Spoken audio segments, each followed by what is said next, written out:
everybody, it's Maddie. Welcome to day number 5 of Diabetes Awareness Month, November 5th, 2018. Welcome back to my channel. If you're new here, subscribe.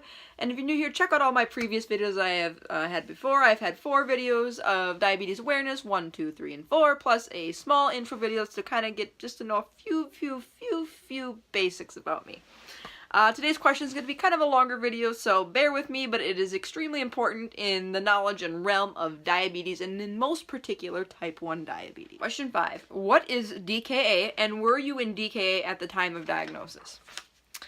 So first of all, DKA stands for a really long term, Diabetic Ketoacidosis. I will answer right away if I was in it or not. Yes, I was in severe diabetic ketoacidosis when I was diagnosed. So, diabetic ketoacidosis is an extremely dangerous and life-threatening complication that happens with a diabetic. It can happen to anybody who's been diagnosed with diabetes prior, or not so typically, but maybe if you're newly diagnosed. I want to say about 1/4 of people who are just learned that they're diagnosed with diabetes are in ketoacidosis. I was one of that, of that 25% group. So, I was in diabetic ketoacidosis, very severe. Basically what happens is the blood sugar levels are very high. Like, if you remember from yesterday's video, I told you my blood sugar was 513 milligrams per deciliter, so my blood sugar was plenty high enough to be in diabetic ketoacidosis. So that's where the diabetic comes from, is that we can't regulate blood sugar. Blood sugars are extremely high. Ketoacidosis comes from another part. Because a type 1 diabetic cannot produce their own insulin, or there's not enough insulin to take the sugar from the blood and transfer it to the tissues, our body starts to turn down and break down fat molecules and muscle.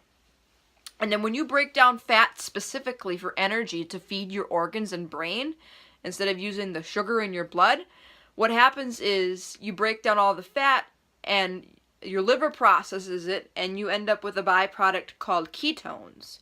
Now, ketones themselves aren't dangerous, but when you have so many of them in the bloodstream, because your body's burning all this fat to literally keep the organs and all the organ systems continuing to go, you get a buildup of ketones in the blood, which causes your blood to go extremely acidic.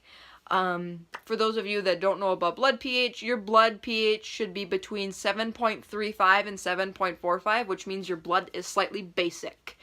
So anything less than 7.35 on the pH scale for blood indicates acidosis of the blood. So my pH was 7.05, meaning my blood was 3 times more acidic than it was supposed to be, than it normally is for anybody.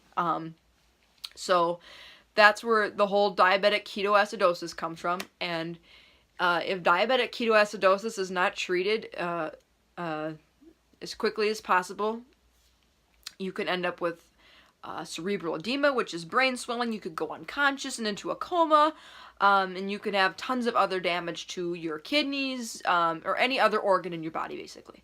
So it's a very dangerous, very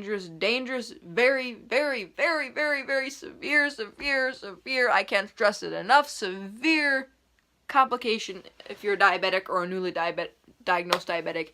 As soon as they found out I was in DKA, they immediately start pumping you full of insulin.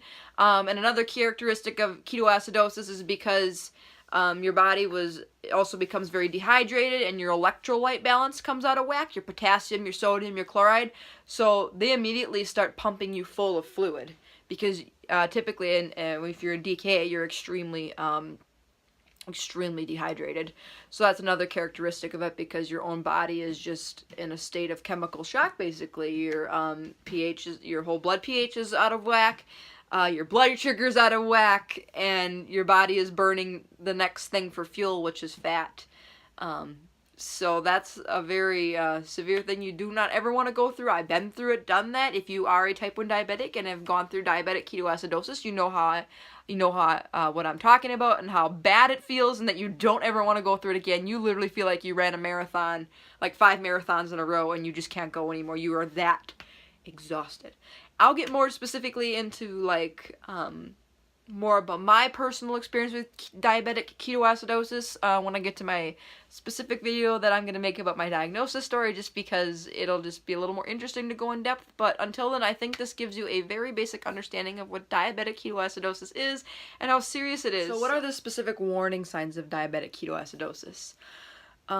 People can have varying symptoms. Again, I want to go more personal in depth with my experience with ketoacidosis, so I won't say what I had, but I will tell you a list of general symptoms you can experience that you might be having if you are in diabetic ketoacidosis. So first of all, you're probably going to be very tired and malaise, not being wanting to do anything. The super tired where like you can't hardly move or get out of bed. Your face might be, and your skin might be really dry and really red and flushed.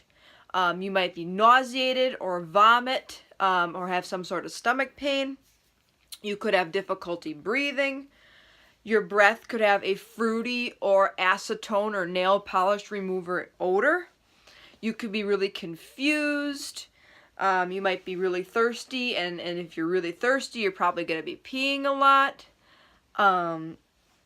Your blood glucose is going to be really high, typically above 300 milligrams per deciliter, which is an equivalent of 16.7 millimoles per liter for those of you who use millimoles for your unit of measurement of blood glucose. And the last thing you'll probably experience is the presence of high ketones in your urine.